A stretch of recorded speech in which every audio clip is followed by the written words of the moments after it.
I'm Emma Pollard here in London's West End at the Vaudeville Theatre, where tonight theatre history is about to be made. Today marks 201 years since the birth of Charles Dickens, and tonight we'll be celebrating right here live into 200 cinemas at the gala opening of Great Expectations. Tonight, I'll be taking you behind the scenes and giving you some exclusive interviews with the creative team. First up, I am lucky enough to be joined by the writer of the adaptation, Joe Clifford, and also Gregory Nash of the British Council, who commissioned this writing.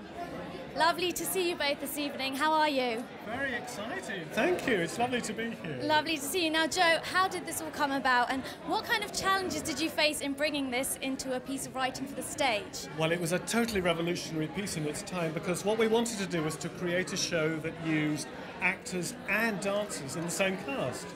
And so we chose Great Expectations because it was a known book.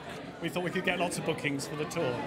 And the first thing we did was we had a week with the whole cast and with dear Gregory here, and we read the book together and we did dancing sessions, and then I had 5 weeks to write the script. So it was very, very intense. Now, Gregory, what was it that made you want to commission this piece of writing? Well, everything that Joe has just said, really, that of course Dickens is loved around the world, and Dickens' stories are very well known, and I think we decided if we were going to do a classic text that we were going to do it differently. So we worked with Joe and we worked with the director Ian Brown, and one of the things we did was we made lots of notes. Do you remember? We had a whole wall. A whole wall of notes. And Joe left lots of space in the original adaptation for me to develop the choreography, which was fantastic. And the cast, we auditioned the cast very rigorously, so even though half of them were trained actors, they were also exceptionally good movers. So we evolved the movement language together. And one of the things that we felt was most important was that we didn't use the dance to illustrate the text, but we used the movement and the dance to move the story forward.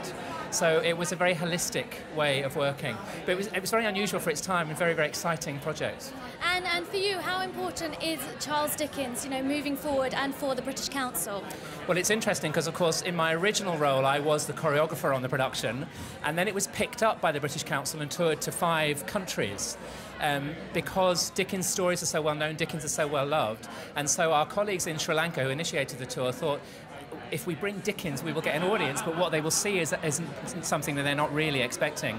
And now, of course, Dickens is so important in our work in teaching English in 80 countries. It's so important in our arts work.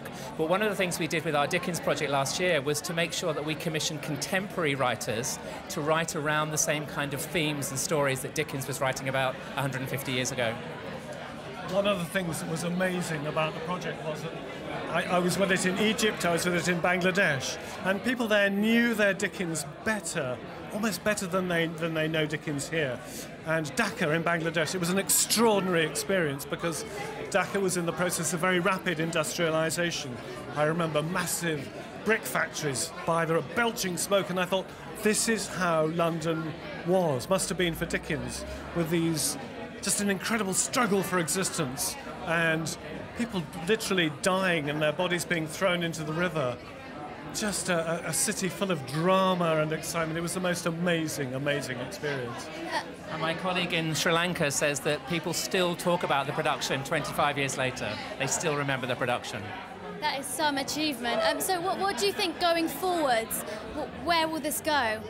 Well, at this moment, it is going all around the world, isn't it? And it's a fantastic initiative. Very excited by it.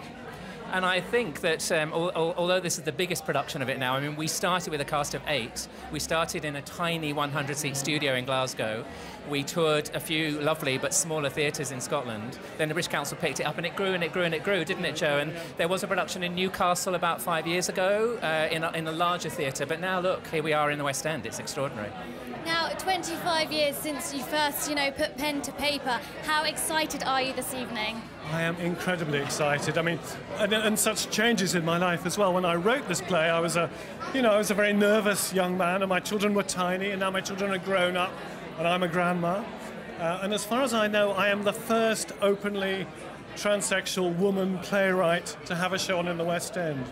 And I feel incredibly proud of that. Well, congratulations on Thank that one. you. And how do you think the audience are really going to respond to this evening?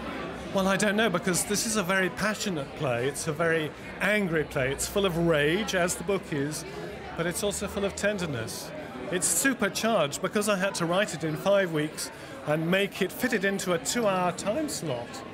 It moves very fast, it moves very passionately, and of course it's very topical now, because the injustice that Dickens so hated is very, very present now in Great Britain.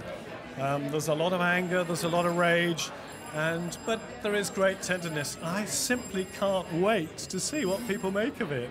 And Gregory, on your form, what do you think about this evening? How excited are you? Because you obviously go back 25 years when you were involved then as well. Yes, I mean, I'm very excited about seeing it. Inevitably, there will be moments where I will remember the original. In fact, I just met somebody in the foyer who saw the original production, and he was able to quote me a particular line in a particular moment from the original production. I think one of the reasons we commissioned the play from Joe in the first place was because I had seen David Lean's film as a child and been very affected by it, so I'm really looking forward to seeing how the play has grown. Well, I hope you two have a really, really fantastic evening, and again, congratulations. Thank you. Thanks, Emma. Thank you.